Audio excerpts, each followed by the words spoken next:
Bumalik na naman ako dahil hindi ko alam. Ringay! Ay! Ang dami pumalo. Sa! Dalawa!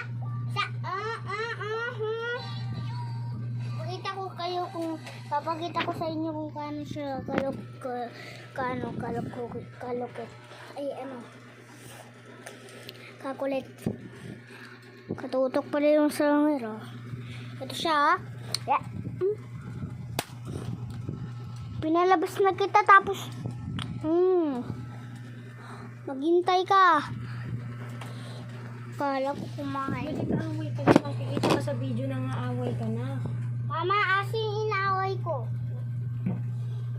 Kaya nga, bawal na mga away ng aso ngayon. Marami na nabibidyohan na inaaway yung aso. Mamas, ang ingay. Tingnan mo, nagbibidyo ako, marinig sila eh.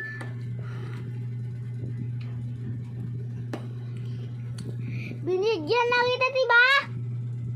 Sigawan. Kanina pa eh. O sige, bibigyan kita ng first one.